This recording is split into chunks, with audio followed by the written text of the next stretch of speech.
Speaking of politics, the US is gearing up for a presidential election next year, and Donald Trump is hoping to make a comeback.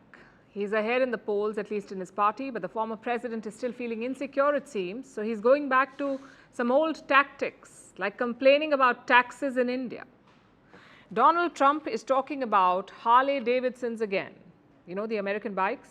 India taxes them. And it's been one of the pet peeves of Donald Trump. So as he hits the campaign trail, he's making fresh threats. Trump says he wants retribution. If they are charging us, we will charge them. Those are his words. They here is India. Trump says if he wins again, he will slap more taxes on Indian goods. This is from an interview that he's just given. Let me quote from what he said. The other thing I want to have is a matching tax where if India charges us, India is very big with tariffs. I mean, I saw it with Harley Davidson. I was saying, how do you do in a place like India? Oh, no good, sir. Why? They have 100% and 150% and 200% tariffs. If India is charging us 200% and we are charging them nothing for products, can we charge them 100%? No, sir. That's not free trade. Have you heard this before? Well, we have. Trump has said all of this in the past. As president, he repeatedly complained about India's taxes. We looked through the archives and we found this statement from 2018. Listen to this.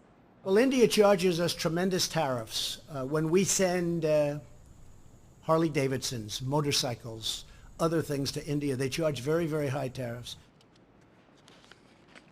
India and America have an extensive trade partnership. All kinds of products are traded and sold, from almonds to apples, metals like steel and aluminium, pharmaceuticals and weapons and everything in between. Both sides have done military drills. India has bought American oil too, but all Trump can think about are Harleys.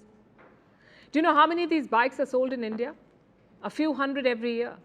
Last year, just 601 bikes were sold. That's all. 601 Harley Davidson bikes sold in a country of 1.4 billion people in 1 year. 601. It's not even a drop in the ocean. Now, to be fair, the brand has legacy. It's more than 100 years old. Many Americans identify with a Harley bike, but Americans, not Indians. In India, it barely has a presence. Can removing the tax on these bikes fix the trade imbalance? It stands at $28 billion in India's favor. Removing or reducing taxes on a few hundred bikes will not really help. Then why does Trump keep obsessing about it? He does because it makes a good political point. Trump is basically appealing to his core voters. This pitch is designed for regions like the Midwest and the South. They have a large number of Trump supporters, also a large number of Harley Davidson owners. Often, there is little distinction between these two groups. Many are members of organized groups like this one, Bikers for Trump. On Facebook, they have more than 376,000 followers. They organize riding events, and mobilize support for Trump. Most members of this group own a Harley. Now, this is an important vote bank for Republican leaders. Other candidates are also trying to woo them. In the month of June this year, there was an event in Iowa. Many Republican candidates turned up. Among them was Mike Pence, Trump's former running mate and vice president. Pence took part in the bike parade. Let me show you a picture. That's Mike Pence riding a Cobalt Harley Davidson. Do you know who else was there?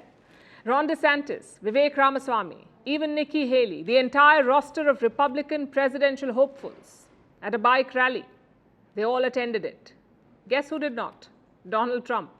But he's making statements that will win these votes. Trump is leading the Republican primaries as of today. If the present trend continues, he is guaranteed the nomination. The only challenge at this point seems to be legal. He faces a series of court cases. Some of the charges could lead to a jail term. So the former president is leaving nothing to chance, but trashing India over Harley Davidsons is bad strategy, really. The company closed its India operations in 2020. That's the year when Donald Trump was defeated in the election. Harley Davidson does not even manufacture in India anymore. It has licensed the production to an Indian manufacturer. In the US, the bike is losing customers. So Trump may be betting on a shrinking voter base. Instead of complaining about India's tax regime, perhaps he should work on his legal strategy to remain in the race.